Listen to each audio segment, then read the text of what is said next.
How y'all doing? What's going on this Tuesday evening? Because y'all know every time I go live, I don't know what day it is.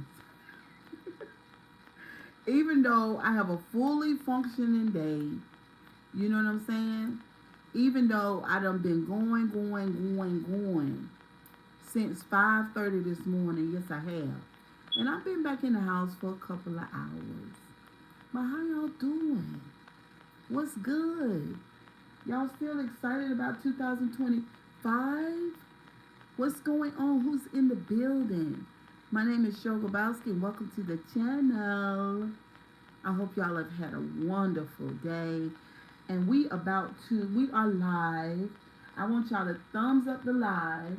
I want y'all to share and copy the link. And I want you guys to subscribe to the channel. Okay, I just made me some parsley tea and it is piping hot. I'm gonna show it to y'all in just a minute. And I got like a half a slice of cake right here. Were y'all with me this morning when I ate for lunch? Oh my God, the lunch was so good. It was so good. Now, I finished that rice bowl, but I did not finish the noodles because when I got home and warmed it up, it was not giving what I wanted it to give. It wasn't giving what I wanted it to give. Okay. But hello guys, hello. What's up? What's up? What's up? Who's in? Okay, so it's 5 people in here. Who are you guys? Who's in the bushes? Can y'all copy? Okay, so 5 people. Copy the link. Hey yo, what Auntie talking about? What's up, Anthony? How you doing today? How you doing on this Tuesday? Grabowski, that's a Polish name. Don't worry about that. Don't worry about that. Let's see if you be nice, you could get the history. But if you show out, I'm gonna kick your ass out the live. Okay? Y'all come on in. Well, I'll wait a couple of minutes until everybody come in. I know it's Tuesday. It's really Tuesday. I'm very excited about this Tuesday. Yes, kick you out. Yes. You heard me right. What's up, Sierra in the building? She not the one, she ain't the two, and she certainly ain't the three. What's up, C? What it do? What it do? Hey, girl. See, you did not call me back, but I know you know. So anyway, it's all good. Look, 12 people in the building. What's up, T-Rex? That's right, kick you out. Somebody said Cheryl Grabowski got the gift of gab. It's called smart brain. It's called fast brain. That's what it's called. It's called know how to talk to people. It's called magnificent personality and big confidence. It's called big dog. Y'all don't like it when I talk like that, but it's all true. It's all true. Okay. What's up, y'all in the building? 22 people in the building. 4 thumbs. What's up? Can I get some thumbs, y'all? What's up? Y'all come on through. Look, we got a couple TikToks that we want to show y'all. We got the speaker. The speaker right over there. She lit. She lit up. She pink and blue and yellow and red. What it do? I was still on my luncheon. Okay, boo. Are you at home now? Honey, we got a couple TikToks. Y'all know it's a Deep Lana exclusive, baby. You know what I'm saying? We not for the girls. What's up, Bree Bree? Cheryl Grabowski gonna bring you some substance. Okay? Don't never accuse me of being shallow and simple-minded. Please never do that. Okay? You are beautiful. Travel Land Vlog says, Cheryl Grabowski, you're beautiful. Thank you, darling. Thank you. All the way from NC, North Carolina. What's up, K-Star? K-Star's my Miss Fine Thing. What's up, K-Star? How you doing? Y'all don't forget to thumbs up the line. Double tap the screen. You still need to come over and change that battery and smoke the tap. We're not talking about that. We don't want to talk about that, please. You understand what I'm saying? What I'm supposed to do? I'm 5'2", 5'2". That thing is up there on the ceiling. I can't do it. I got 3 adult sons, and they not feeling it. They won't do it. They got their own life. They got children. They got jobs. It's hot. They don't have time. You know what I'm saying? It is what it is. Okay, that's why you need me. I don't even hear the damn battery no more. I don't hear it. But when we turn the speaker on, you're not gonna hear it. You're not gonna hear it, y'all. What's up? Got me some water. I'm gonna show. I can't even show y'all my tea because it's too damn hot. It is piping hot. It's got fresh parsley in it. It's got cut up lime in it. It's got cinnamon stick in it, not the cinnamon powder, but cinnamon stick, and it's got a pinch of cayenne pepper. Y'all, I'm just gonna tell y'all, insane. Why am I insane? Don't listen. Leave me alone. I'm just gonna tell y'all, when I do my when I stool, it's the most pleasant experience. I've never had the most. Now I'm gonna tell y'all what you do is you take about 5 little, the parsley, real parsley, like the little, the plant. You take 5 of them and you chop them up finely and you drop down in a little pot. Put you about 8-10 ounces of water. You cut up some lime. Put you a little bit of cinnamon in that powder or cinnamon stick and a little pinch of cayenne pepper. And honey, it'll do your body good. You got me thinking my smoke detector is going bad every time Can y'all copy the link? We just lost our viewers. Copy the link. Copy it. Cause I got something to show y'all in a minute. We're gonna get the business in 1 second.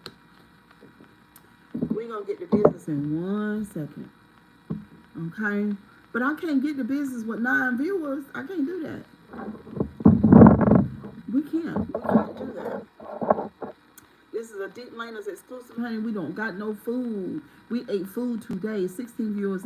All right, we had food today. Were y'all with me at the restaurant? But baby, Grabowski had a good time with that food. Okay. All right, y'all, hold on to your britches, cause honey, it's about to be epic around here. And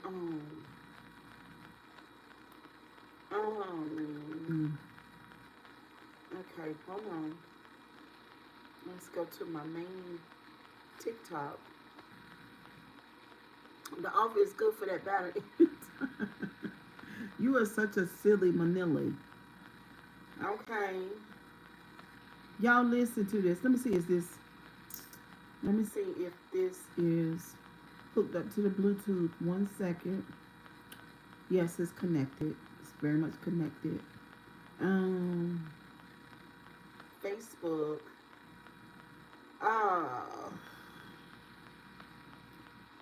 Flames 12 GE. Okay, let's get rid of you. Goodbye. You can't come in here spamming my chat. I will block you. Better leave my fine thing smoke detector alone. Oh my God. I know, right? Could you fight off 50 wieners using only 1 butt? Can your mammy do it? All right. So listen, y'all. Y'all have got to listen so we can talk, okay? You've got to focus. I need y'all to focus now. Serious. Can his mammy do it? Okay? Because this is serious, guys. It's jungle fever. Oh, baby mama. Yes, please. Listen, if y'all are kids, see y'all tomorrow, okay? Go tell your mama and daddy Cheryl Grabowski is on YouTube. And you just go over there on the other app. Oh, here go the retardos. Okay, listen, y'all.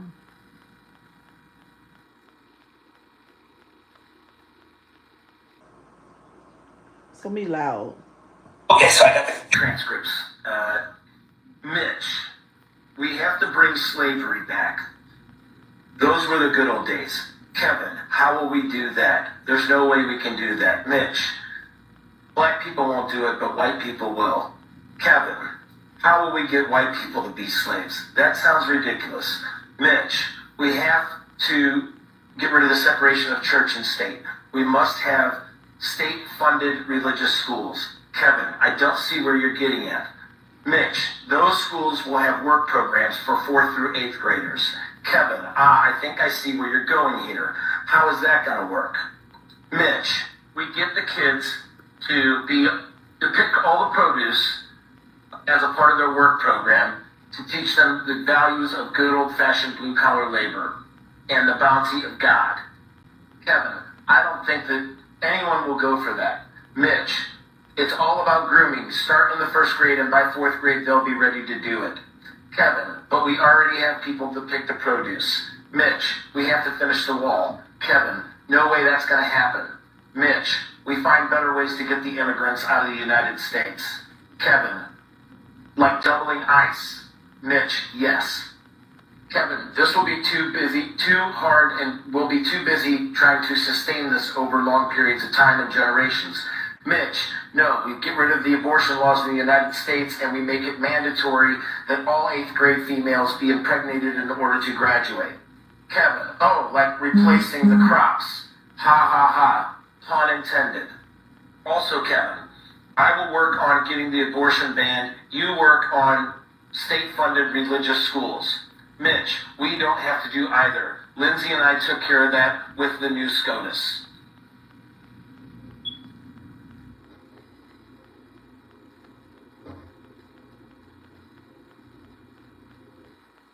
Okay, listen. When you are grateful for everything that you... Hold on. Because we're certainly going to listen. We're going to listen to that again. I want you to... already have and realize how blessed have you or... Shut up. Hold on. We're going to listen to that again. Listen. You've got to listen. You can comment later. I'll look at your comments in a minute. But I really want you to hit the like button while you listen. This is a conversation between Mitch and... hold on. Just listen. Listen. Here we go. So I got the transcripts. Mitch, we have to bring slavery back. Those were the good old days. Kevin, how will we do that? There's no way we can do that. Mitch, black people won't do it, but white people will. Kevin, how will we get white people to be slaves? That sounds ridiculous. Mitch, we have to get rid of the separation of church and state. We must have state-funded religious schools. Kevin, I don't see where you're getting at. Mitch, those schools will have work programs for 4th through 8th graders. Kevin, I think I see where you're going here. How is that going to work? Mitch, we get the kids to pick all the produce as a part of their work program to teach them the values of good old-fashioned blue-collar labor and the bounty of God.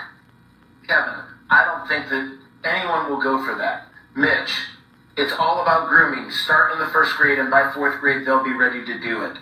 Kevin, but we already have people to pick the produce. Mitch, we have to finish the wall. Kevin, no way that's going to happen. Mitch, we find better ways to get the immigrants out of the United States. Kevin, like doubling ICE. Mitch, yes. Kevin, this will be too hard, and we'll be too busy trying to sustain this over long periods of time and generations. Mitch, no, we get rid of the abortion laws in the United States and we make it mandatory that all 8th grade females be impregnated in order to graduate. Kevin, like replacing the crops. Ha ha ha, pun intended. Also, Kevin, I will work on getting the abortion banned. You work on state-funded religious schools. Mitch, we don't have to do either. Lindsay and I took care of that with the new SCOTUS.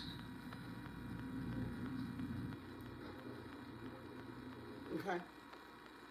Did y'all hear that? Y'all can comment now. Y'all can comment now while I breathe. Y'all can comment while I breathe. Now, this conversation was leaked between Mitch and Kevin. Mitch McConnell.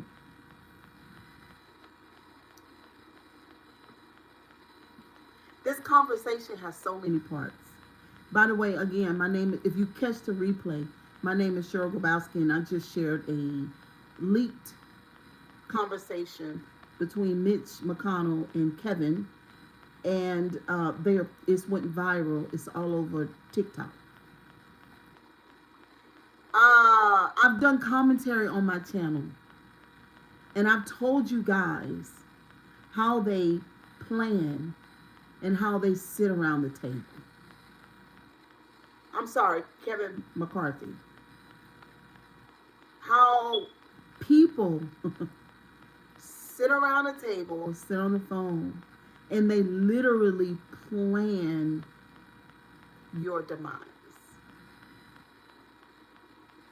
While everybody is going to the grocery store, going to the soccer games, going to college, going to baby showers, weddings, while everybody is sitting at home in the evening watching their favorite television show, while they're just laying on their back and relaxing, or at the gym, or fucking, whatever they're doing, there is a group of people always planning the demise of other people. Always.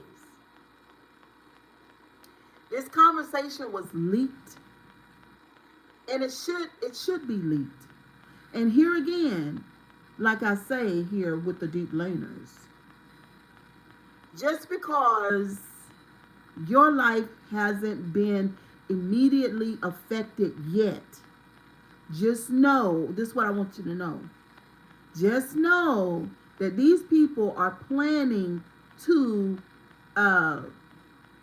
put children on farms to pick fruit. And he used the word grooming. Well, let's groom the kids. Also, let's use religious literature to impart morals and values, biblical values, because at the end of the day, that Bible was always, from day one, a tool to control people. It was then, and it is now. Even though people love it, it doesn't matter. The intent for that book was to control people. It was then, and it is now. Now, we have a group of Caucasian men that are having a conversation and an intent to make women have babies and to teach religion and the importance of farming in elementary school, and to make sure that girls can legally be impregnated by 14. And all of this stuff, by the way, is in the Bible. It's in there.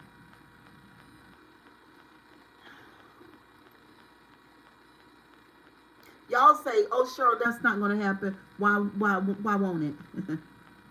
Right now, I heard this other guy say on TikTok as well, you guys are saying, and I can hear y'all brain, I can hear you right now, the content creators, the ones that are creating content on YouTube, all of y'all are saying, the regular people, your neighbors, saying, oh, sure, that's not going to happen. I don't know why it ain't going to happen.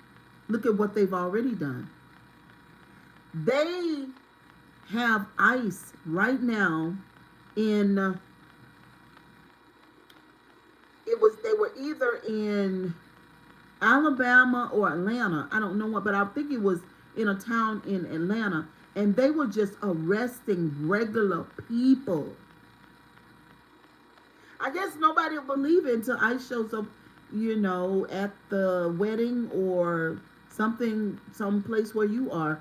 And they're taking everybody without an ID. You could be an American citizen, being here all your life. What's up, Dr. Nuka? And you're going to jail. Like, our commander-in-chief is using ICE as his personal policing. Do you see what I'm saying? Like, ICE is his personal police and military. So when him and the group of Project 2025 people tell ICE to go in neighborhoods where they get information from the police, then they go and they do what they want. And now they have this big old budget where they can keep on hiring ISIS people to do all this stuff to regular folk, and regular folk are going to sit there and allow it. That's what we're doing. But there is a group of people that's not going to sit back and allow it. These politicians are demons.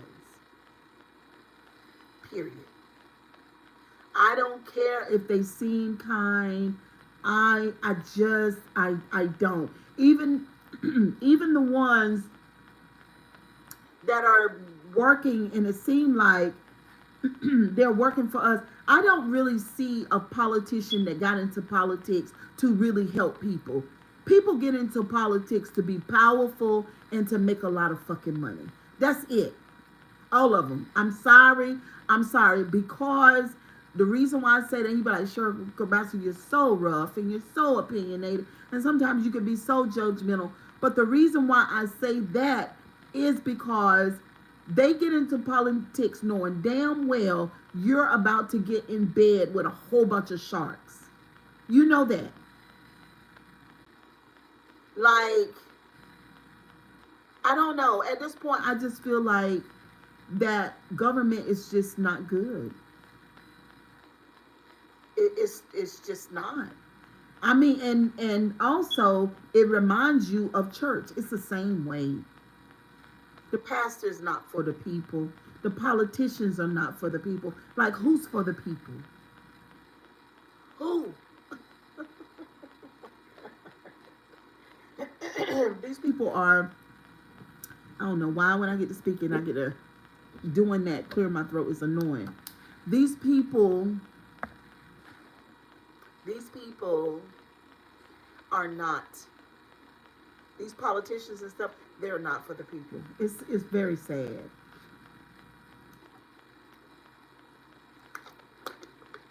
And y'all might say, well, sure, why do you keep talking about it? I'm not the only one that's doing this. Hundreds and thousands of people, just regular people, maybe even millions of people are doing this.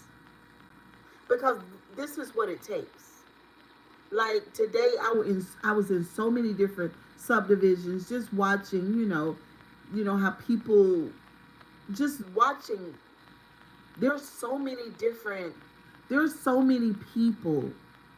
Like, we outnumber the government. I don't know how many times. I don't know how many times we outnumber the government. But what I'm saying is, we've got to do something. We've got to do something. This ICE thing, ICE is not, there's no need for us to have ICE. We have plenty of police officers. We have military. There is no reason for what is their real reasoning behind ICE? Okay, ICE starts off getting the immigrants, right? Arresting immigrants. But they've given ICE such a big budget. Like, in the end game, what is ICE really for? You know what I'm saying? It's just, I just don't think that people, I only think like 20% of the people get it. ICE is the only law enforcement that wears masks. That's because they're dirty. They're liars. They're cheaters. They're demons. They have no business doing what they do, and they don't want people, neighbors, to know who they are. Because what ICE is doing is illegal. It's ironic. They're finding the illegals while they are illegal. Narcissists. While you get mad at what somebody else is doing, when your fucking ass is doing the same thing, but because of your narcissism, you can't see it. What we should have done was took that, I don't know how much money they got, 40 billion?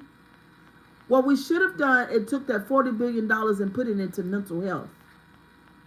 And get the fucking people, the people that are in mental health, that's been in mental health for the last 20 years, get them the fuck out of there and get the right people in there. Because when it comes to mental health, you've had the people in there that wanted to make money and they never gave a fuck about the people. I know for sure. I know a lot of people that's in mental health. $187 billion. If we found $187 billion to get immigrants, we could have put $50 billion into mental health. But when the government was putting money into mental health, you had narcissists in authority that were exploiting the fucking government and spending the money without helping the fucking people. It's always the narcissists that are standing in the way of the people getting help, whether it's mental health, the fucking government, or the church. I cannot stand it. I can't stand it. What's up, JR? What's up, Cliff? How you doing? It bothers my nerves. Whether it's ministry, government, or mental health, it's all not standing in the fucking way all the fucking time. And they never cared about the fucking person or the people. They just want the money.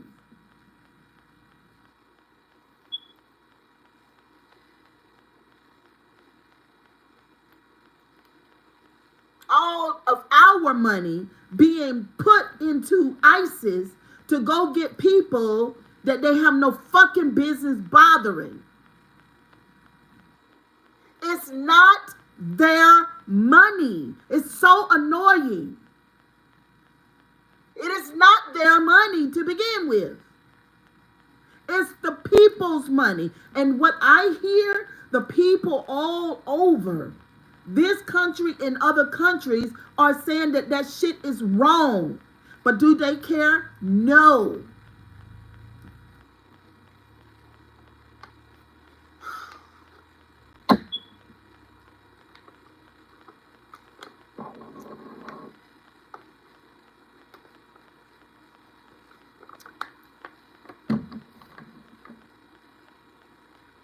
That's a fucking lie. Now get out of here before I block you.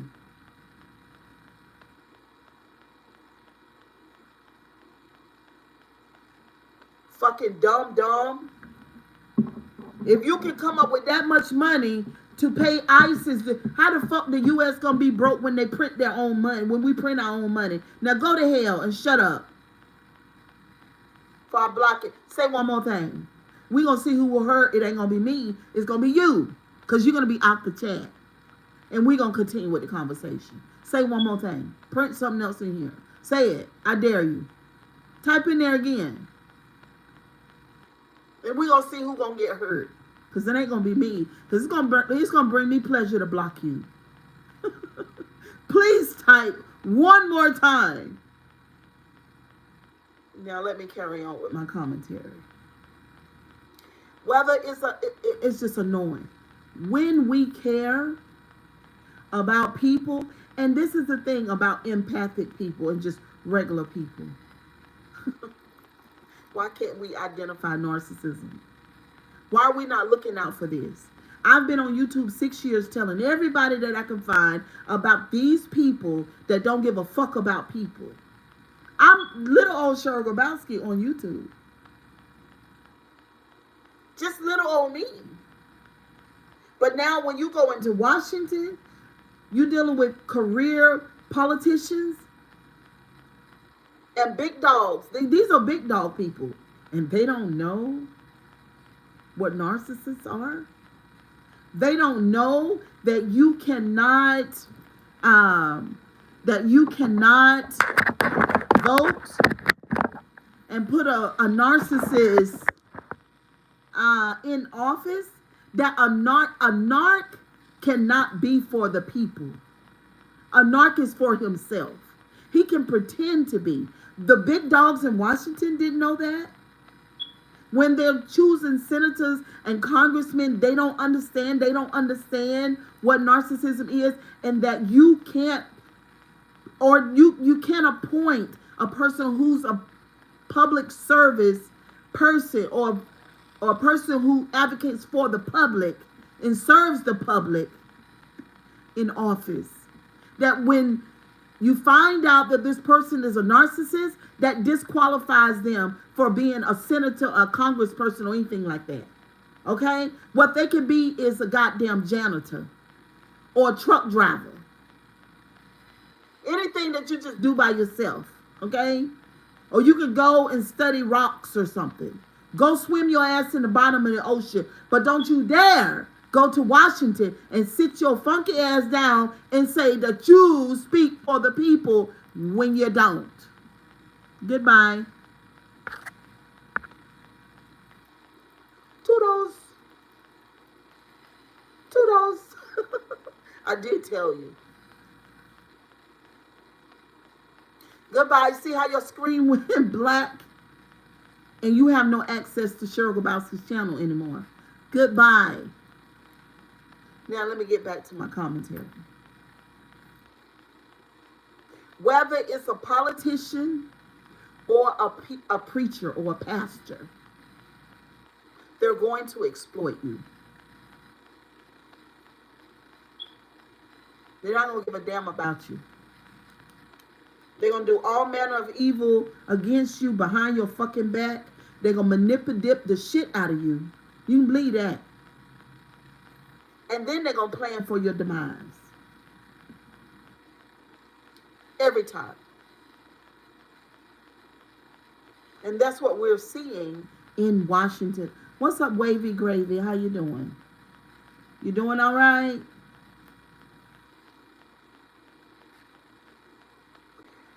Narcissism is an epidemic in our country. And we just listened to the phone call between two narcissists that are planning to hurt children. Let's rewind that back. Because you didn't hear that good. We just heard a conversation between two politicians. They are narcissists. And what they are planning to do is hurt women and hurt children. They sat on that call and they said that now what we're going to do, we're going to enslave white people. And what we're going to do is we're going to indoctrinate them, and we're going to do it at the school level. We're going to get them from anywhere from first grade to fourth grade. And he said by fourth grade, they'll be ready to start picking the fruit from the farms. Goodbye. Toodles. That's exactly what he said.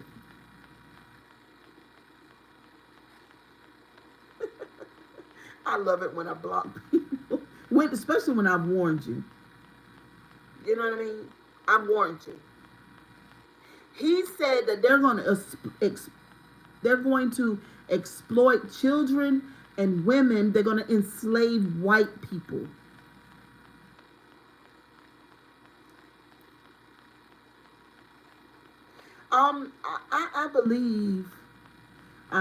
I believe it, because look at what they did to the farmers. The other whites, the poor whites, don't realize that the rich whites already see them as slaves.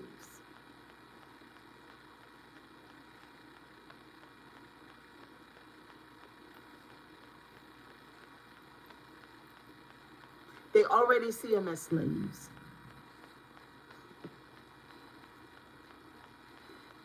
Yeah. Hello. All of this is going on in real time. Can y'all believe it?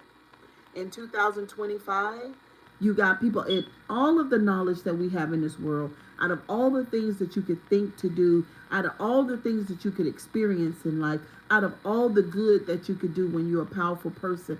But the only thing is on your mind is enslaving children and then impregnating children. Because to impregnate a 14-year-old girl and then she is owned by her husband, because they're doing that too. They want women out of the workplace. They don't want women to have authority over their own lives. They don't want it. Of course, they come for the gays, the LGBTQ community. They don't want that. So what they're doing is they're taking us back to the pages of the Bible, the Old Testament. And they want to bring that. These are the white nationalists, by the way. Who would have ever thought that you got two politicians, two white men right now in D.C., right, who are career politicians, and they educated people, right, supposed to be somewhat progressive. These are politicians, and that they have the imprint of the white nationalist mindset and theology in their brain, that they want to, that not that they just want to, but that they have it there, and feelings and emotions are attached to the knowledge that they put in their brain. And now whatever, you remember I told you guys, whatever you feel emotionally is what's true and what comes to pass. So them and their theology in their mind that they've been hiding, by the way. They've been hiding, what's up, Daisy? They've been hiding their intention the whole time.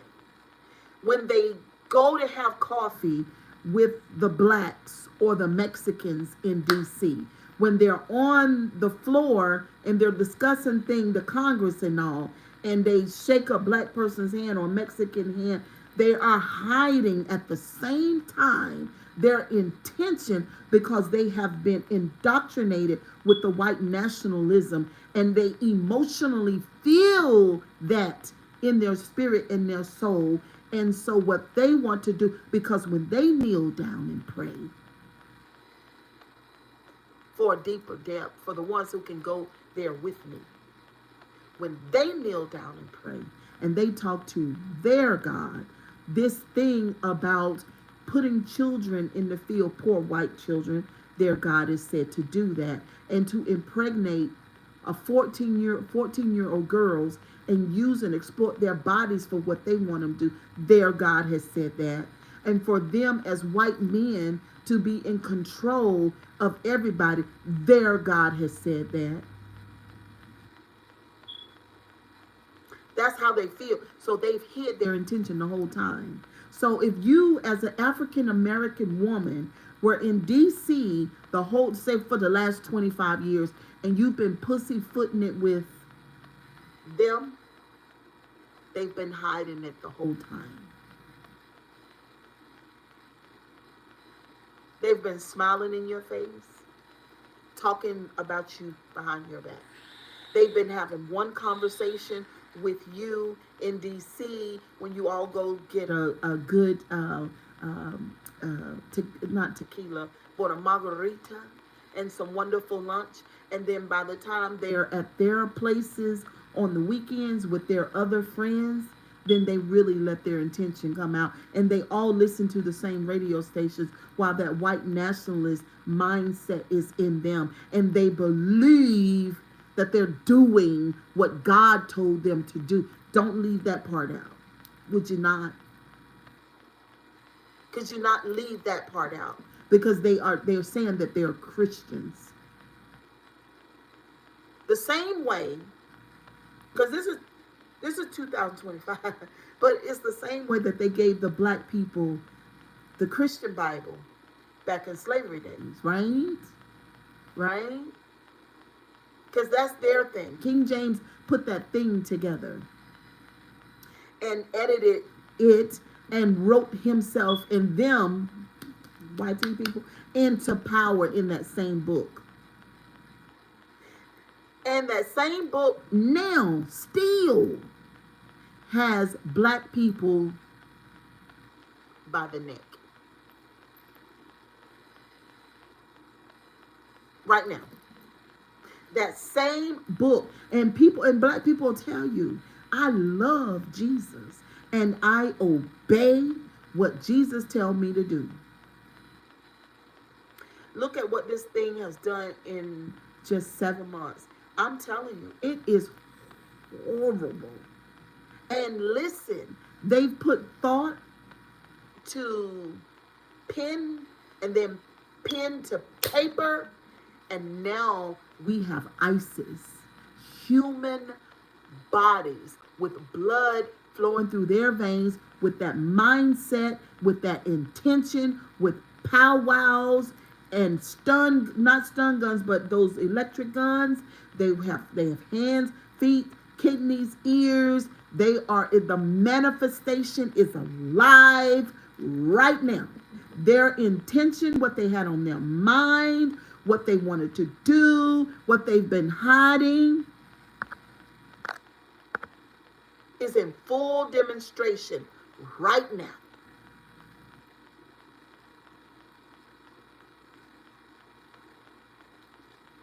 As they sat around the table.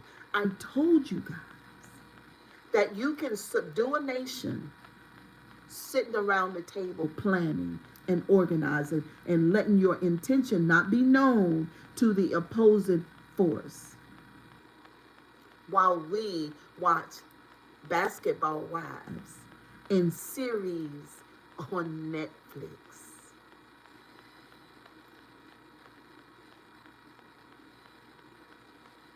While we're not at home watching Netflix, while we go to church on Wednesday night, Friday night, and Sunday morning and shout the heel right on off our shoe while they are planning to unalive your grandkids. And you too. And then you say, oh, but I'm going to heaven. Which is part of the mental illness, by the way.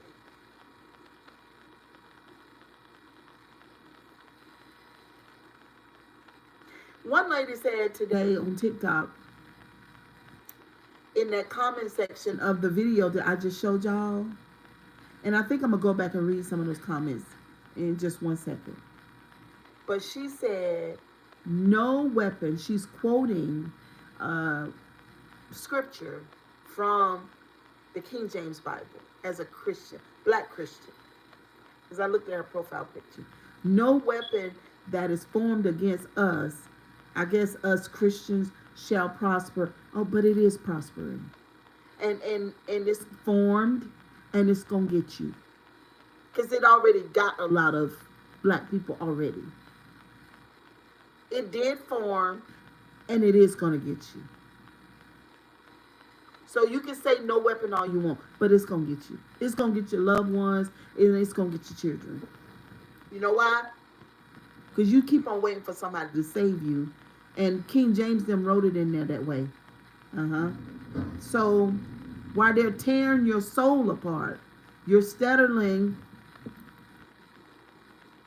If you're on TikTok, Facebook, IG, they got you already. I don't know what you mean by that.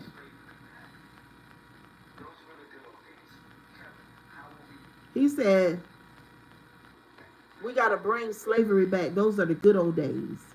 How the fuck you know if those days were good? How does he know if those days are good? You were not there. You were not there. None of us was. I mean, for him, those were the good old days. Why? So you could go in your backyard and sleep with as many black women as you wanted to? Or black men. As a white man, you want to sleep with black men that are in your backyard, the slaves that you own? You and your besties? Is that what you want? Because you don't just want people to pick your fruit. You want to play in somebody's bread basket, too. Let's be honest about it. You want bodies that you can do whatever you want to do with it?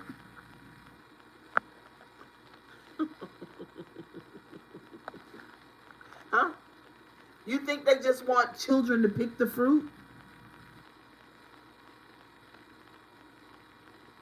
They don't want to have to court and be nice.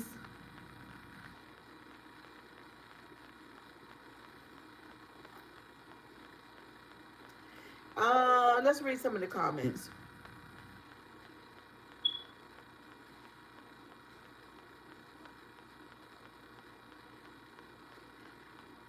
Let's see. Okay, Scrappy Black Girl says, she said, this is why I'm deconstructing from Christianity, because it was created to control people, and I can't serve the same God as these fucking people. Ain't no way. We been lied to. Miss Vera Roberts said, the way my mouth did not drop at all. What she's saying is that the video that we listened to, it's not shocking her at all. She's known, or it just didn't shock her. This video is very shocking. But to her, Miss Vera said she's not shocked at all. So she doesn't put anything, she's not shocked.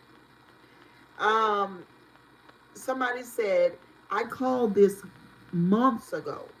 Not in detail, of course, because I had no idea how they were going to do it. Instead of YT ladies fighting with black people in comments, they better be paying attention to the enemies in their beds.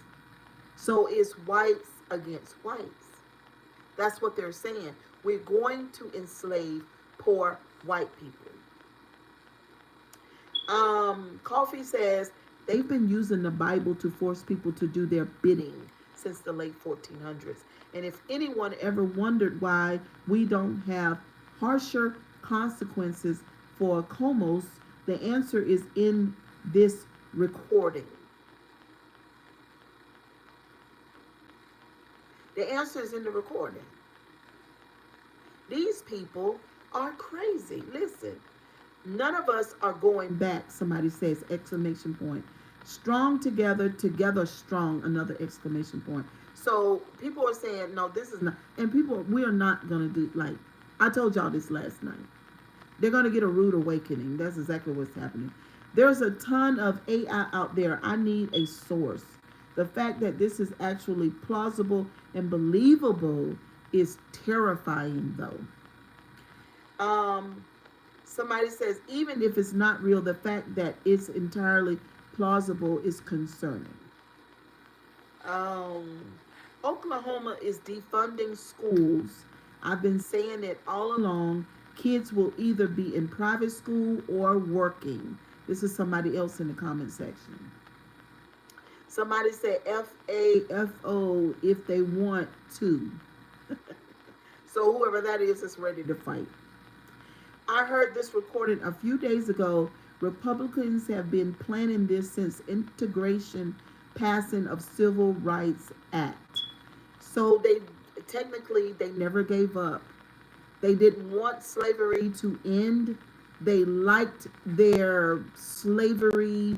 They liked feeding babies to alligators. They liked tying black men down and thrusting their body parts into their behinds. They liked cutting their private parts off and in their mouth. They liked burning black people alive.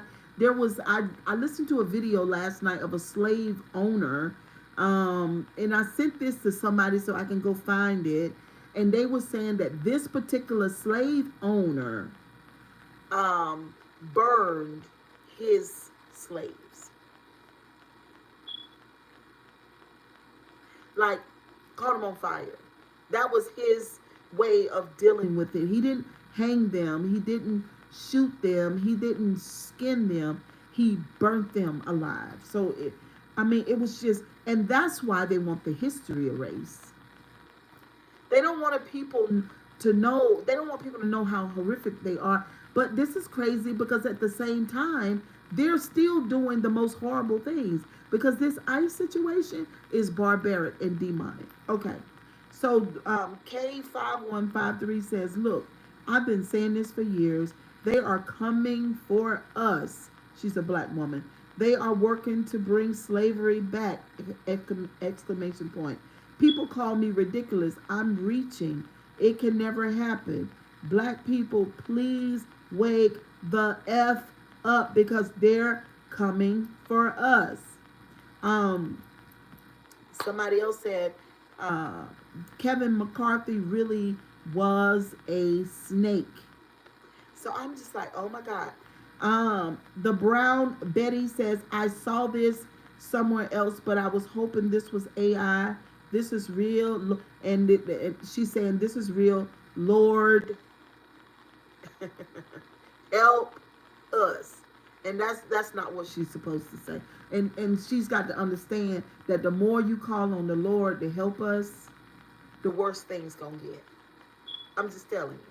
That's not for this. Black people are gonna have to fight.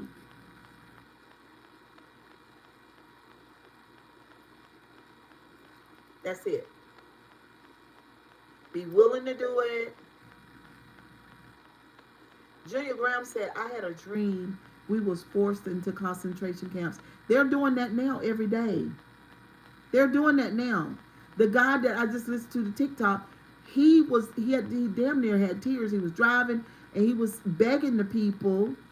I think it was in Atlanta or Alabama, I don't know which one, I can't remember. But he was saying, please don't go anywhere without your ID because they are just grabbing people up, all kind of people, old people, just you know what I'm saying?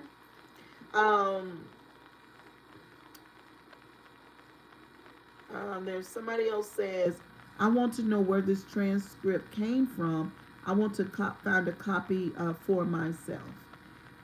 Miss Tabitha, these people are stressing me out, and I'm still trying to understand why are people supporting Republicans. They are going to be the downfall of this country, she says. Another comment says, we all know that Make America Great Again was pointing back to slavery times. They know, I don't know what POC stands for. POC won't do it. And the way they've gone after YT women and children in red states, banning books, doing away with civil rights, abortion ban, DEI, and affirmative action reversal. Let me see, it's more to it. Wait a minute. Doing away with federal jobs that benefit red states. Is obvious whether this was AR or not. It's been MAGA's Heritage Foundation goal all along. It's the Heritage Foundation for me. And y'all told me about this last night. And these are white nationalists. And Paula White, obviously, she's been preaching. Damn, I can't even talk. She's been preaching in the black church and taking up the black dollars for years. But now she's in the White House, and obviously she's pussyfooting with white nationalists. We talking about Paula White, who T.D. Jakes put her on an international platform. She basically came up in ministry on the backs of black people, and now she's in the White House and pussyfooting with white nationalists.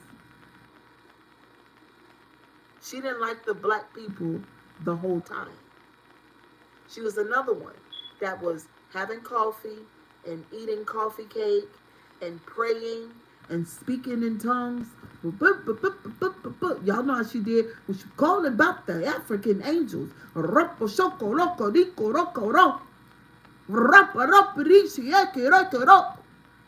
I'm calling on the African angels. I'm calling on the African angels. Really? Why didn't you tell anybody that you were a white nationalist?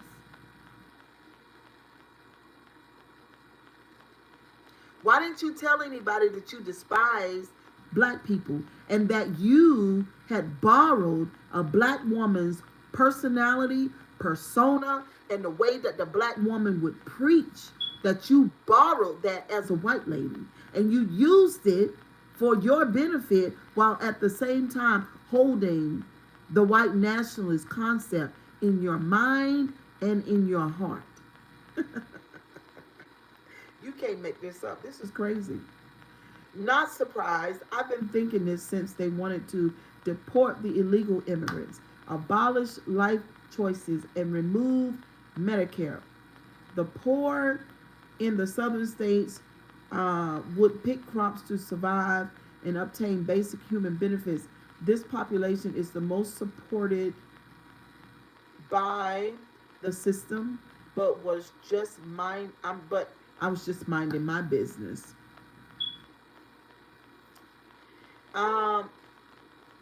So Hillbilly J, I've been ignoring you, right? And what I'm going to do is just ban you from the channel. We're done because I think you're mentally ill. And so that's it. That's the end of Hillbilly J. He won't be back. Another person says, I'm so angry and disgusted with Mitch McConnell. Am I surprised? Absolutely not. And so, yeah, those are the comments.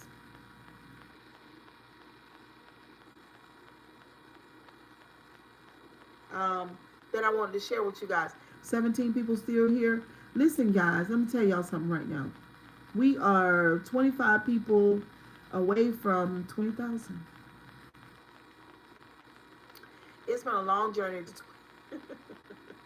to 20,000 people.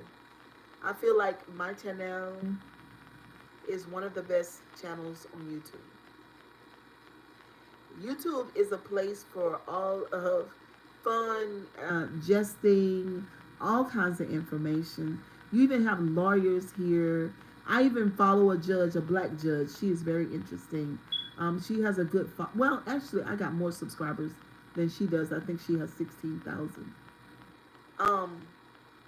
I follow the lead attorney here on YouTube, such a fabulous content creator.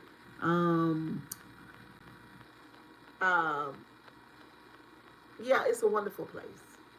It's all kind of tutorials on YouTube, how to fix cars. There are even lots of preaching on YouTube, and just how to do everything, right? I feel like my channel is one of the best channels on YouTube. I really do. We're gonna do a story time. For some of you guys that don't really know me, I'm just gonna tell you who I am and how I ended up here.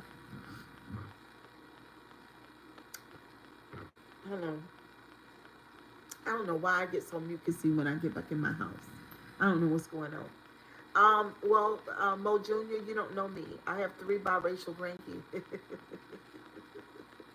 My middle son, his girlfriend is Caucasian. And my ex-husband was too.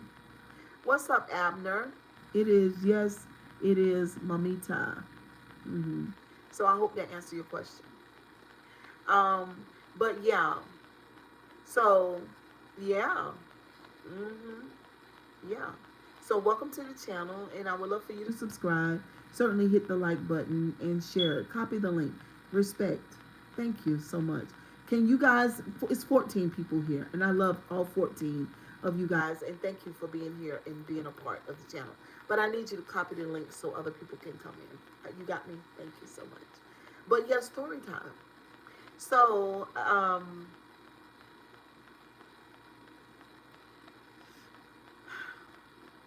yeah, I went to church one day just like everybody else, right?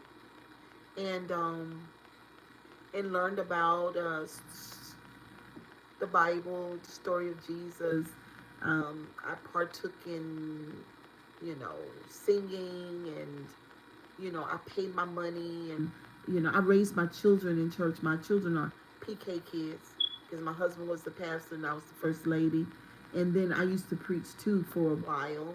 I was young, but I was good.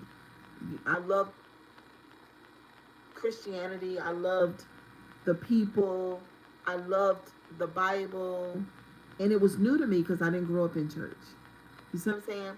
So it was new. My mother had this thing. She just liked to hang out with not so good people.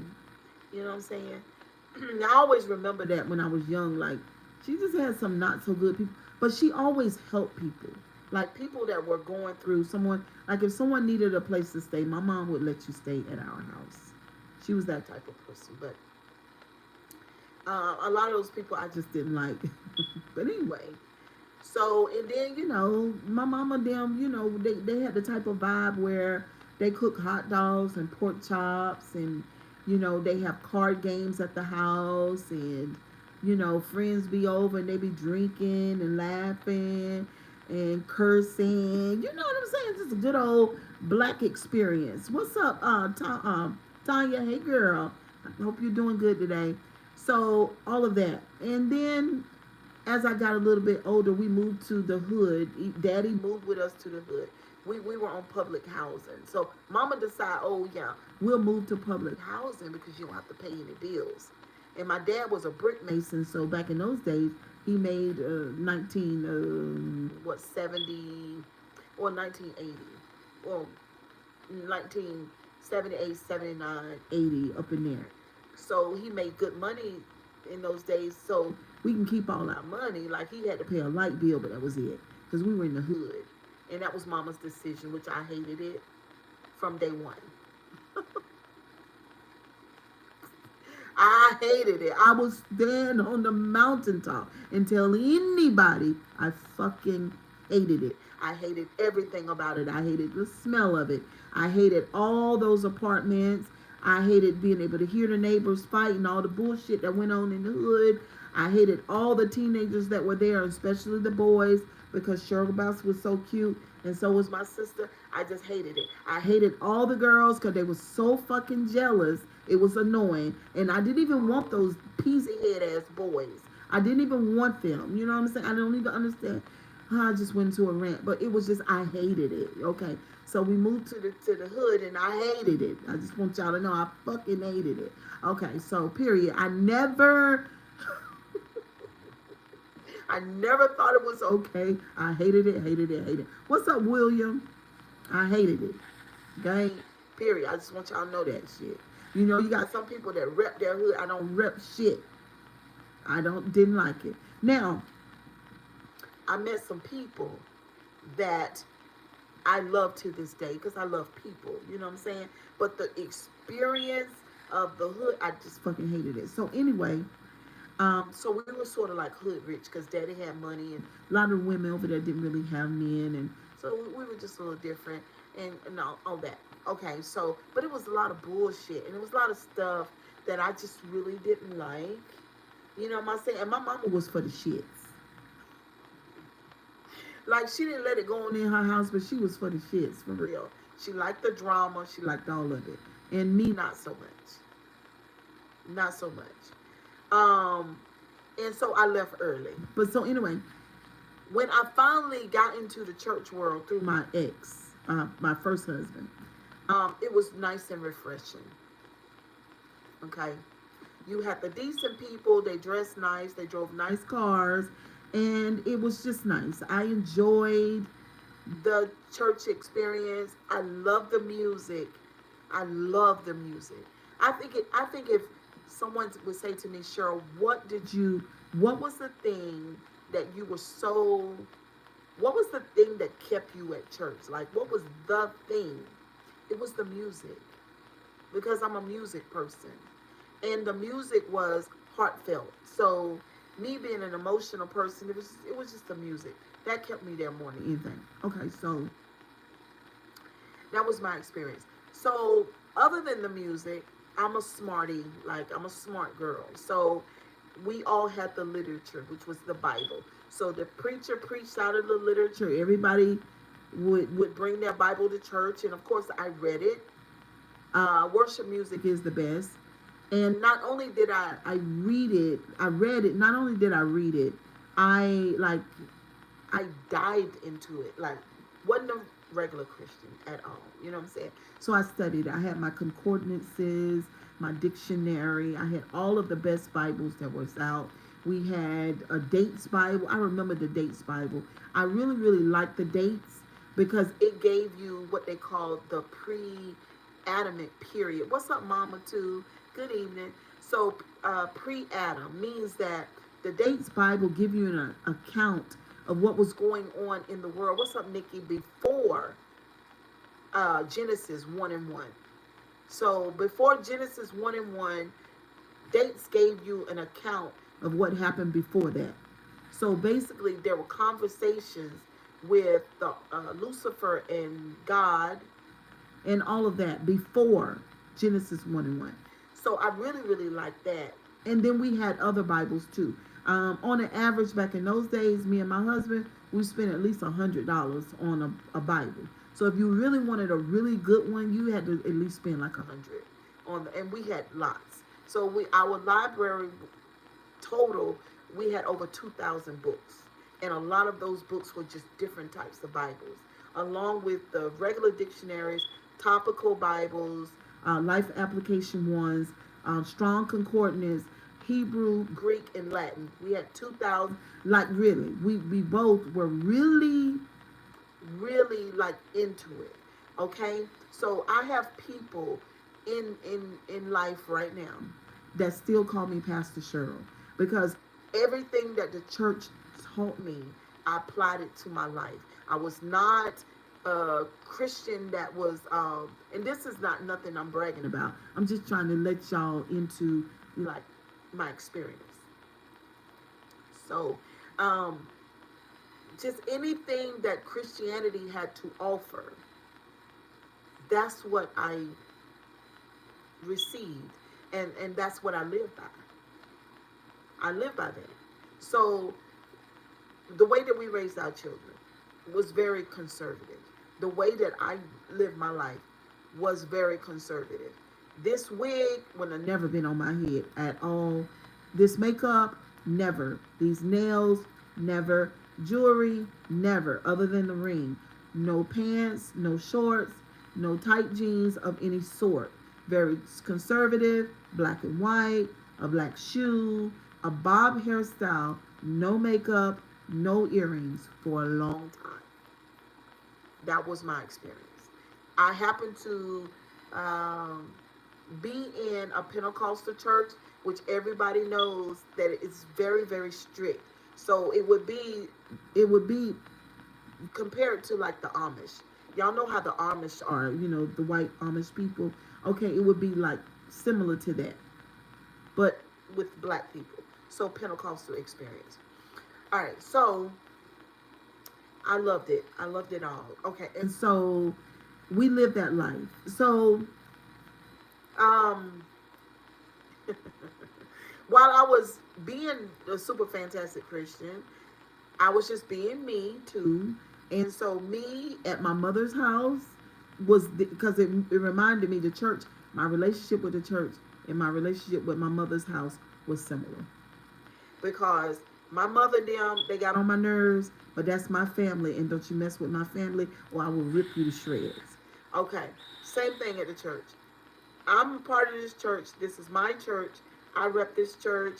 These people are not perfect. You say something about them, I'm going to rip you to shreds. But I know all of their mess, and I know all of my mamas in their mess too. So I saw the mess while I'm being this wonderful super Christian, and when I'm influencing people that I meet and they become Christians because of me, and I, like how the preacher takes a person, prays with them, and gets them all, and this was before I became a first lady. Just as a Christian, I could duplicate Christianity in others. I just was good at it. I mean, because I was in it, I believed it, it was part of my life, so I did it, and I got the results from it. Simple as that. Very strict, similar to the way I grew up in the Catholic Church. I woke up and left. Because we get ready to get to that part. That's when we get ready to go right now. So, yeah, me and my husband started having lots of, do you ever read the Bible? Now, do I read it now today? No. I've, I've read it. Not just read it. Not just, do you understand? So, no. So life started happening, right? So I'm doing church and life is happening and I'm observing all parts. All of my close friends are preachers, deaconesses, apostle, females, bishops, all my best friends. Okay, for instead of us going to the movies or going to the mall, that's not what we did. We had prayer meetings for no reason. And also the salon, the business that I worked in, the shop that I worked in, functioned like a church. Because I take you to the bathroom, honey. And when you come out that bathroom, honey, you and Jesus best friends. Okay? And then you can go out and you can get you 10 more people. Because, you know what I'm saying? It was like, that was my life. All right. So I observed everything. Everything in me, everything in my husband, everything around everything. So all of a sudden, I'm just noticing your anointed sure of God calling you back. Listen. So all of a sudden, I'm noticing because I'm noticing everything. Do you understand? I don't even, in those days, I don't realize, because I don't realize who I am and my, just what I can do. I don't really understand that I see things on the level of an investigator, not just, and it's natural. Like I don't have to really just think about you. You know what I'm saying? I just see things, peep things, feel things. So while I'm in the church world, I'm peeping things, I'm seeing things, I'm feeling things. You know, I'm getting older too. And boy, do I realize, it's a lot going on here. Outside of the music, outside of the praise, outside of the preaching, outside of the strict, what do you call it? The strict doctrine, outside of all of that, these people are just regular people. Not only are they just regular people,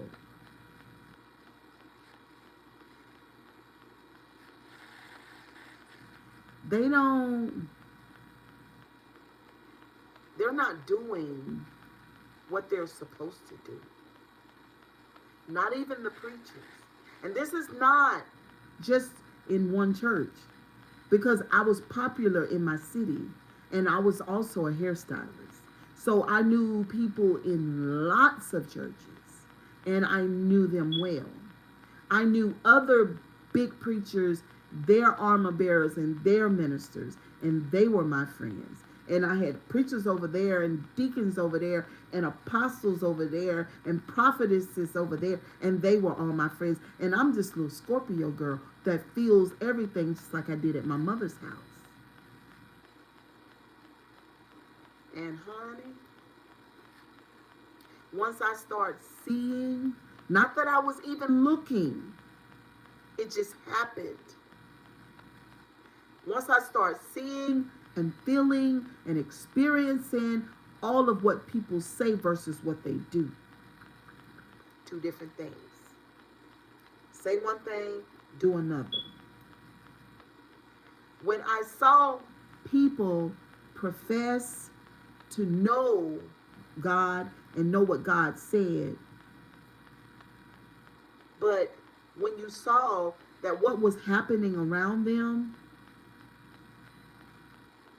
how could you know God when this thing that's obvious for everybody to see, you can't see it? And look at just what happened. Look at what happened in your life. That don't add up to me. Something's wrong with that. It just went on and on. Not that I was looking, I just saw it. Do you see what I'm saying? I saw people confessing things and it wasn't true. And I saw people believing things that were not true. So it was all of a sudden, it was just like, what is that? What is this? You know what I'm saying? And even not them, not just them, because I saw it in my own life too. And it was ruining me because there was this big dark cloud in my life that everybody else could see, but I couldn't. And I said, what is that? I don't know what this is. Like, everybody is looking, there's a pink elephant here. Matter of fact, it's pink, purple, and blue. And nobody is saying anything about it. Nobody.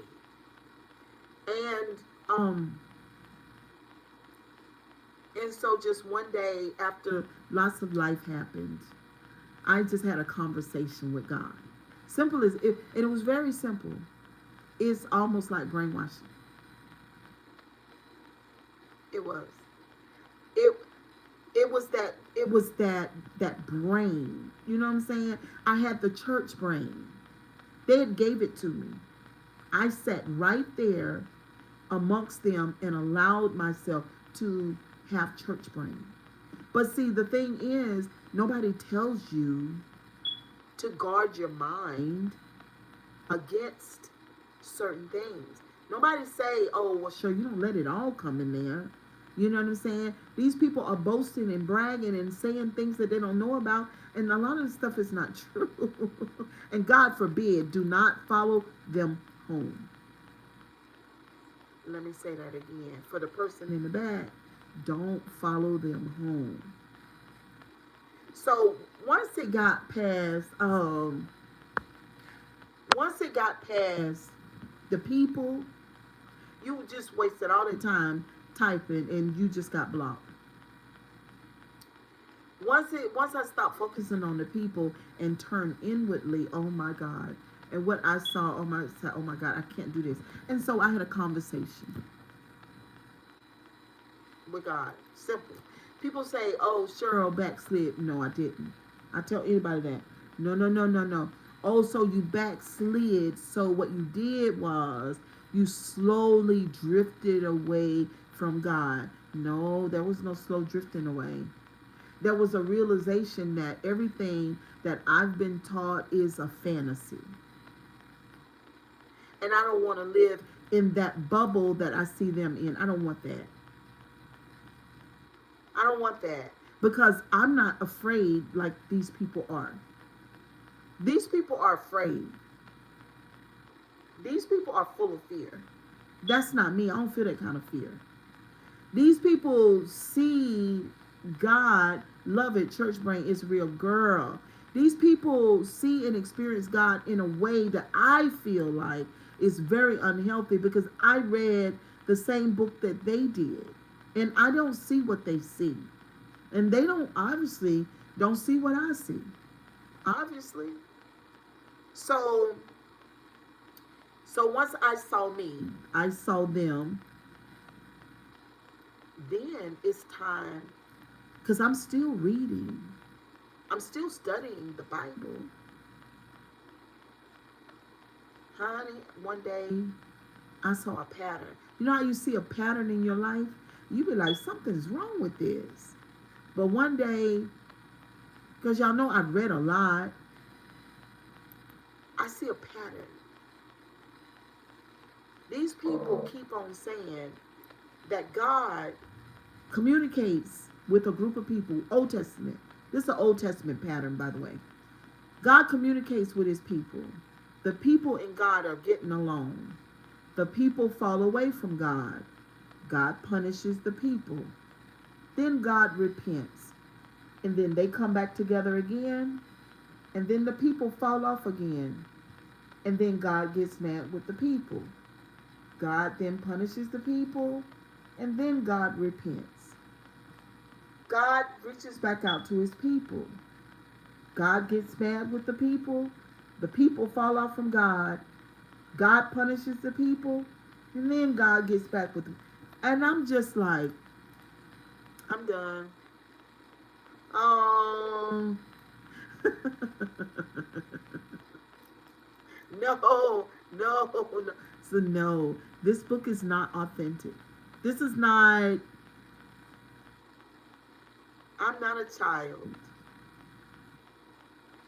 I'm not going to be manipulated by writings. So that's kind of where it started at, right? And all of this was like 25, 26 years ago, something like that. So I'm way down the road now. And let me see how many years ago. About 12 years ago, I decided, because my mother was going to a particular church. And she's Christian, so she really wanted me to come and to go to church with her and her sister, my aunties, and some other relatives. And I was like, I just married my second husband, so I was like, I'll go. And then the pastor reached out to me, and he seemed like a nice guy, and he asked me to come, and I was like, I'll try, I'll try. And I went, and y'all, it was terrible. It was terrible, because all of what I saw the first time, I saw it again. All of what I saw first time, I saw it again, and me and the pastor fell out in front of everybody, because he tried to treat me the way that he treated others in the ministry, because y'all know how pastors, y'all know how they do. You know what I'm saying? They're not used to, this is important, they're not used to being held accountable. Nobody checks the pastor. Everybody's afraid. They're not used to an adult saying to them, I don't like the way you talk to me. I don't like what you said. You lied on me. I had a conversation with you prior to. I asked you not to speak to me that way. And when you got to church on Wednesday night, you did exactly what I asked you not to do. And now since I come in here and you done preached all over me, you have deflected and projected. You have got your anger and hostility out. You have called me all kind of names while preaching your sermon.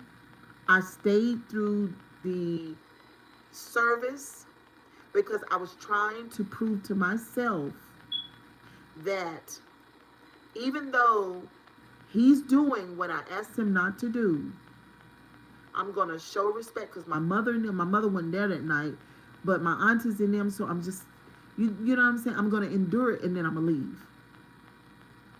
But what he did was, this is what he did.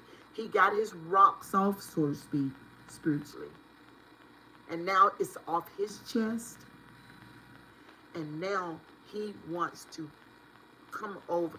So then he says, when he gave the benediction, he said, Cheryl, can I speak to you? But see, we had already had a conversation 2 days prior. So when he said that, because why don't you just let me leave? What's up, TM? Why don't you just let me leave? You, like you're trying to play in my face. You're trying to make me, you don't know that I know that you just did all this stuff. When I asked you that if you had a problem with me, could you just call me to your office and then you and I can talk? You know what I'm saying? But you don't want to do it that way. You want to be nasty. You want to worship your authority over me. You want to show out. You are good and mad, and you are pissed off because the conversation that I had with you one-on-one, eyeball to eyeball, offended you and fucked with your ego. And so what you were telling me, I'll do what I want, how I want. But when I'm getting ready to do to you right now in front of everybody is get you all the way straightened out, because I asked you not to do that. And that's exactly what I did in front of everybody. So as soon as he said, if all hearts and minds is clear, and everybody say amen, then he said, Cheryl, can I speak to you for a second? And I said, you did in here tonight what I asked you not to do. Now, didn't you do it? And that's where it started at. And his wife literally turned her face to the wall and just disappeared in the room. She just disappeared. She did not know what to do. Like, I know, for goodness sake, that you did not use that tone and you did not speak directly to my husband in front of everybody. And I did do it. You know why? Let me tell you why I did it. I did it because, number one, he deserved it. Number two, I'm going to, and y'all might say, Cheryl, no. He has no authority. He has no authority, no more than what we as the people give him. Number two, or number three, there is no brick wall built against him, around him. There are no angels that's going to come and stop this conversation from happening between me and him. He is not a superhuman. He is a man. And in me addressing him the way that I did in front of everybody there, it let them see that. It's almost like this person, technically, he's only like 5'4". Number one, the man is small in stature too. And why are you people, blacks, in here? He's black too. And why have you guys given this kind of power to a human being? Why are you doing this? This is insane. Does he pay your mortgage? No. Does he pay your car payment? Fuck no. When your mama got sick and she was on her dying bed, did he go pray for her? No. Well, then why are you scared of him? Because he said, if I don't be scared, God gonna get me. Are you an adult? Are you forever child? And in less than 2 to 3 months, his church was dissolved. It only took one woman, me, 5'2", to show them that there's no God here that's going to kill you for standing up for yourself. Okay? I need y'all to stop it. This is annoying. So this is part of my background with church. And so nowadays I don't, ministers, preachers, priests, all are human. Why do we have issue as humans calling them on their wrongdoings? Because I'm going to tell you why, Mama, too.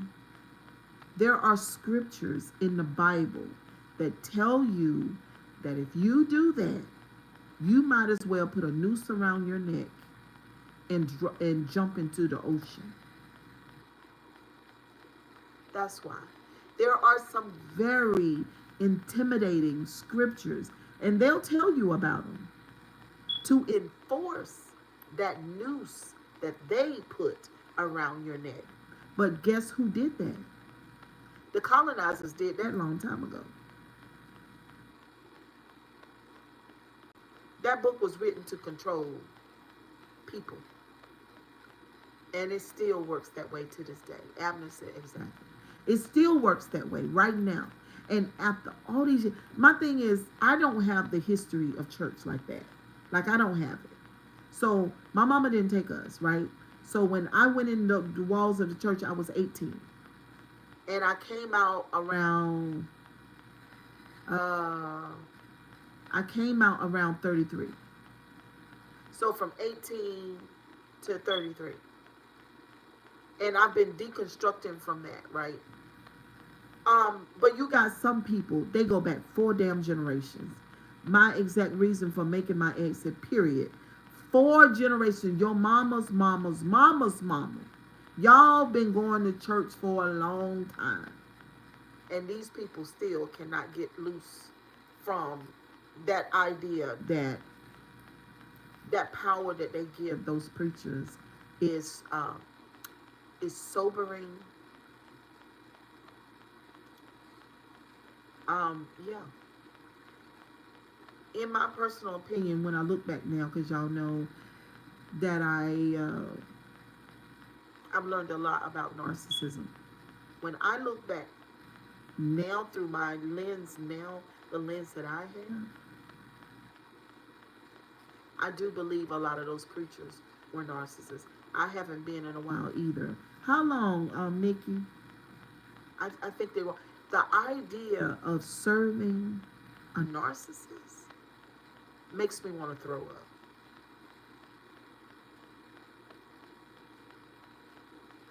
Because you might as well, for a visualization, you might as well envision the devil with the pitchfork, the tail, and the ears with a robe, a red robe, standing right there in the pulpit.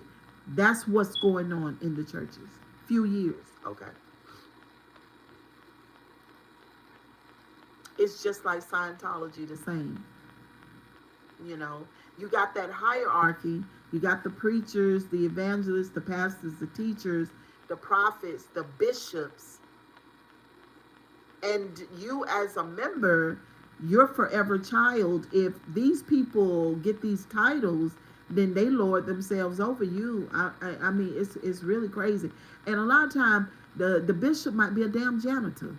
How are you a damn janitor on your job, but you a bishop at the church? And nobody pays you no attention at the job. But when you get to the church, you want everybody to bow down and worship you. It's giving narcissism. Or the damn preacher, the guy figures out in jail. Well, he's in prison now, right? He in jail. And he say, look, when I get out, I'm going to open up me a church. Oh, well, he went to church for drug dealing. He's a drug dealer. But he's used to making fast money, you know. He give the product and lots of people give him cash. So, you know, that equals up to a big stash. Well, I mean, being a preacher the same way. If you got 200 people come in on a Sunday morning and all of them give you $100 bill, how much money you got? See, my thing is I can't. And so people that know me in real life, they know that I'm this way. And some of them are preachers. Like mostly every story I tell y'all is like a real story. It's little bits and pieces of people that I know, including my life. But yeah, if you got 200 members and they pay $100 in tithe, between a tithe and offering on a Sunday morning, how much money is that, y'all? I'm just saying, it's a hustle. Ministries off track. So that's just part of my history. You know what I mean? Some of these churches out here are like cults and tax free. So yeah, it's the biggest. It's a really big hustle, y'all. It's big, and the power. Honey, I'm gonna have to come a little bit closer to y'all. Hold on. Ooh. The power. The power that these people have over the folks in the congregation is crazy. It is. I mean, what y'all know, I ain't telling y'all nothing you don't know. Some of these people would do anything for their preachers, male and female. I've known, yes, OMG, I've known women preachers, and everybody, all of them was sleeping together. I've known men preachers, and they had a wife and going with 3 or 4 women in the congregation. Cheryl, thank you for your honesty about what's going on. Begins the. Oh, you're welcome, boo. I wouldn't do it any kind of way. I mean, any other kind of way. I feel like my life experiences, boy, I'm telling you, Brenda said facts. It's terrible. It's terrible. I know I remember this one preacher, and nice looking too, fine, young, fine, charismatic, and gifted. Right? He was very prophetic. Like he was very spiritual. He probably was born like that, but he could look into you and see things and tell you things. But anyway, he got a couple of my friends. It was terrible. He got a couple of my friends, and and they were innocent and young and impressionable. And he started doing orgies with them. It messed them girls up. I'm telling you, it messed them girls up. And he told them that God said it was okay. Shit like that. Because ministry and sex, you talking about being horny, honey. Ooh, it's just something about it. I don't know what it is about it, but after you preach, honey, you just need to go home.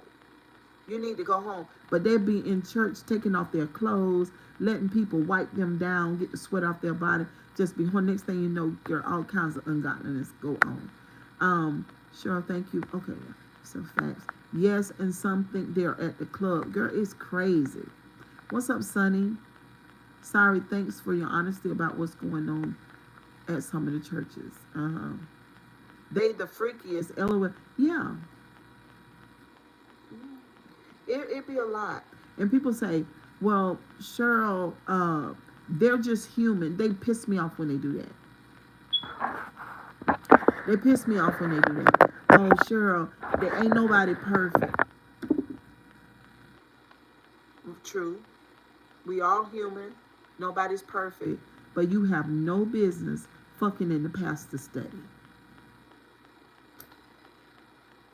It's too many other places to do it at.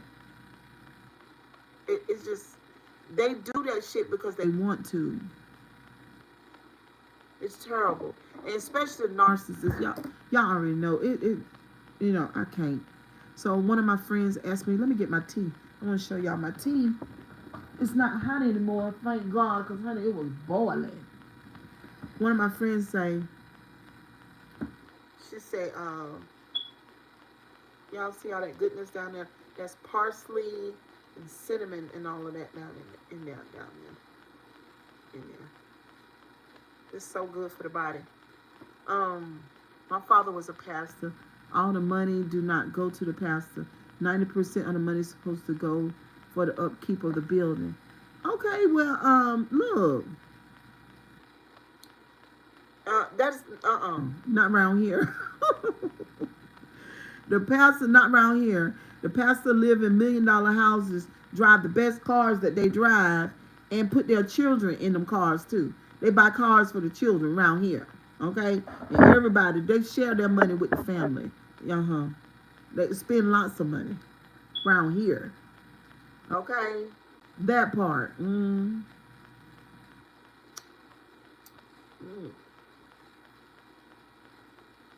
Y'all, this really tastes like perfume. It's that lime.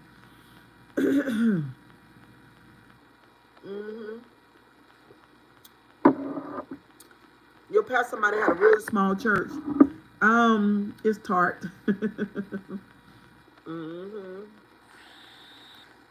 But it's good for me, honey, so I'm gonna drink every bit up.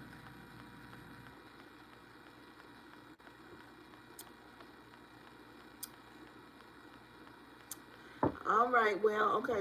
Bless your heart, honey. Hope it continue to work out for you. But yeah, y'all, it be so much going on, honey. But somebody say, well, Cheryl, you're not coming back to church. You're gonna go to hell. See, this is the thing. Let's talk about how calling somebody ugly is not the read that people think that it is. Not everyone plays the beauty game.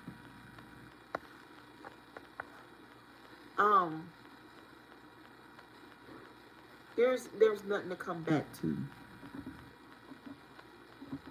If you go to a local church and you're going and you like your experience, that's your business. There's nothing to go back to. Most of what's being said there. I don't believe it.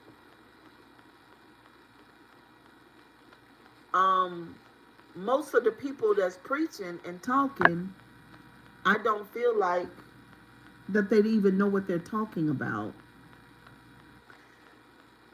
And a lot of it is them projecting onto others their fears. I find Christians to be some of the most scariest people on the planet. The most unbold, lacking courage, naive people.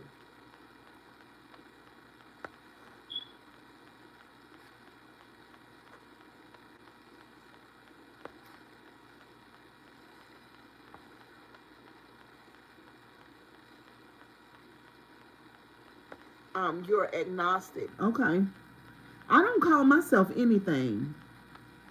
There's no material that I read anymore. I don't even have any traditions that I follow. Anything. I just have conversations with God. That's it. Any more than we do today with our superior knowledge of science, human psychology, and the universe. Right. Boy, they hate that. They hate when you say something about call God the universe. They hate that. If they really understood, though, the manipulation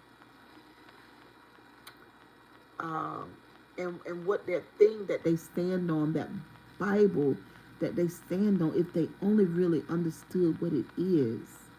It's almost like when we started the live and we talked and we listened to the conversation between Mitch and what's his other what was anyway, when we listened to the conversation between them and they're having a private conversation about what they want to happen to the people, it's just like that. But the people don't hear it.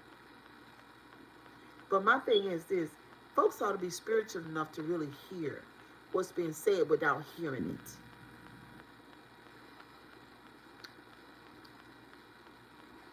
All of that talking about you're going to erase American history? You're going to erase the African American history? That's enough. They didn't need to say nothing else.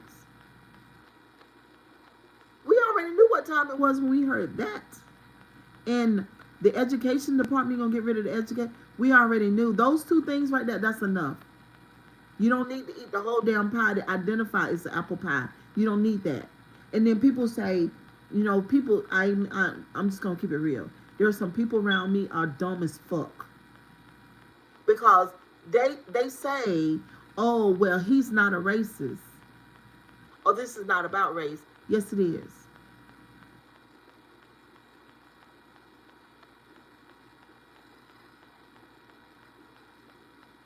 It is.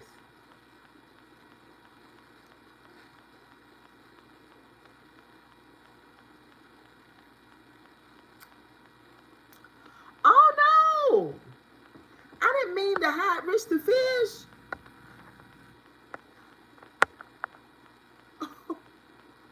I'm sorry. Are y'all still here? Rich girl. Did I block her? Are y'all still? Oh my God. MAGA did it for me. I left. Oh, really, Abner? Honey, I did not mean to do that, girl. I will get in the app and unblock you when I get off this live. I am so sorry. Well, evidently, Abner, listen. Evidently, they've been having this conversation forever. What makes me mad is I've been kind of mad with the blacks. I'm kind of mad with them. Especially the ones in Washington. Kind of pissed off because how in the fuck can you hang out with a person all the time and not understand that that person wants to off your head? I don't understand that. Why don't you know that?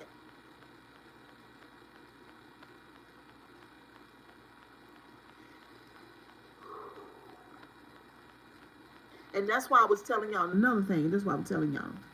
I was telling y'all this here. Y'all got mad with me when I said I don't want nothing to happen to Diddy. The reason, and I told y'all why. I told y'all there was a group of people before I found out about that island, because I've not known about that island long. I told y'all there's a group of people that's been sitting around the table and they have done worse than what Diddy is doing. I told y'all that. And now I found out with that island over there and with Trump over there. They know all about the kind of stuff that Diddy was doing. He probably learned it from them. I told y'all that. But ain't nobody got old boy in court. Y'all know what I'm talking about. Matter of fact, the Supreme Court say he can do what he want to do.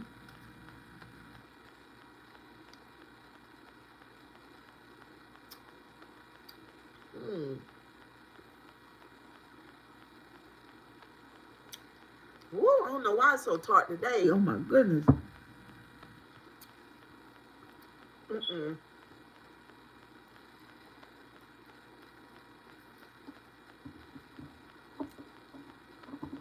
I don't know what we're going to do with Miss America, y'all. I don't. What y'all think? I don't know what the Christians going. I don't know what they got going on. I feel like putting on some clothes and go up in their church and listen to what they saying. Because, you know, preachers will keep their congregation in a brain fog. They'll keep you asleep so they can keep taking up the money. They'll have you so you won't worry nothing about. You won't even be thinking about what's going on. You'll be just like a sheep going to the slaughter, but they already got their passports and they already done bought some land in another country. Their family will be boarding planes while you be here stuck and you and your children dying and suffering. That's what they'll do. I'm gonna tell you the truth. I'm gonna tell you the truth. Because they're depending on, what's up, Casey?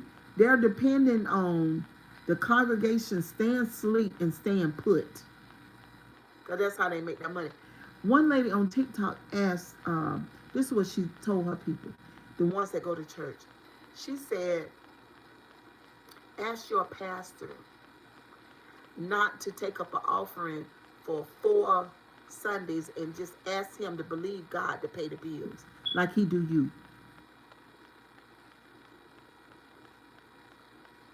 When you come to them and ask them, would they help you, and they told you to believe God, she said, everybody in the church don't pay no tithe or offering for 4 weeks, and then when the pastor say something about it, say, pastor, just believe God the way you told us to.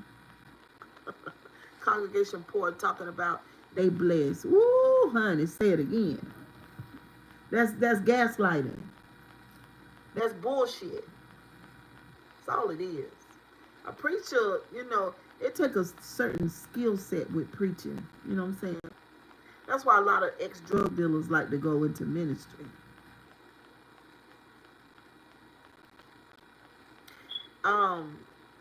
Yeah. It's sad.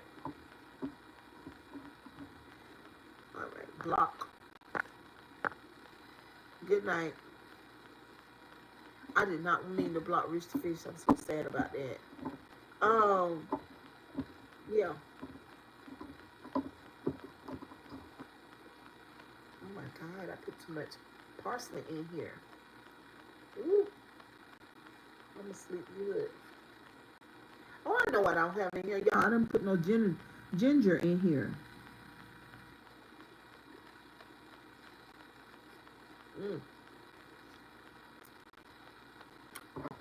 And then after you drink it, you're supposed to eat the parsley. Ooh, child. Ain't that something? You can drink this. Now, this right here is just wonderfulness. This is magic. This is godly. This is wonderful. It tastes like shit. Versus drinking a milkshake, and basically a milkshake is just cancer with all that damn sugar. But it tastes the best. That's life. Yes, it is. That's life for you, though. Sometimes when we doing certain things and it's painful to us, we don't want to do it, but it's beneficial and it's gonna help you grow, right? And I'm gonna say this about the church, and then we're gonna end the line. So people go to church, and y'all say that it make you feel good, but it's killing you. What's up, Ariel? It's dumbing you down. It's keeping you from thriving and growing and really knowing God. That's what it's keeping you from doing. Because if you put your Bible down, if you stop going to church and you stop playing gospel music and you stop listening to people's sermons and you sit in a quiet room and listen to your soul, that's where you're going to find God. God is not at that building. I keep telling y'all that. The only voice in this room is mine. There are no TVs on. There's nothing. It's pure quiet. And I love it.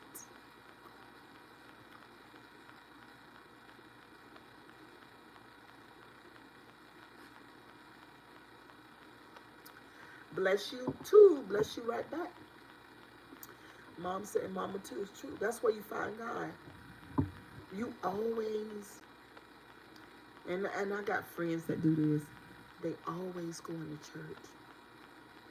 They're always listening to preachers. You're going to get blocked, Ethan. You're going to get blocked. Okay? Freedom in the spirit. Okay.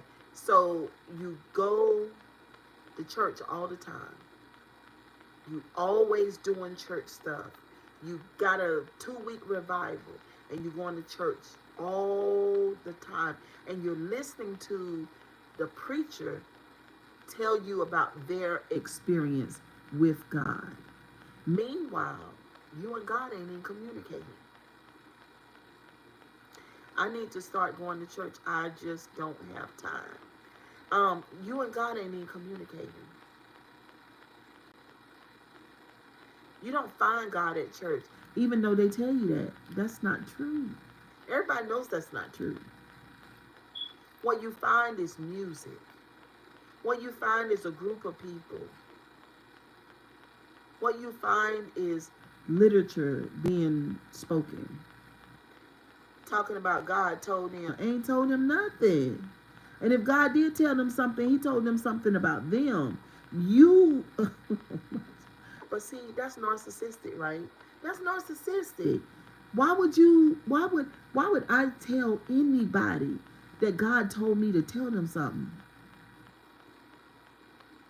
Why would I do that? Why don't I just say, listen, Ariel, this is what I think. Why would I put God in it? Because the church teaches you to do that. But anyway, y'all, I done talked y'all head off. Kisses and hugs. Y'all have a wonderful night. It's 9:27, and I have to be up at 5 a.m. And I need to do a facial real bad. I got to go get me some baking soda. We're taught early not to question the church. That's just like not to question your abuser. Going back to the colonizers. Don't question me. Do what I tell you to do.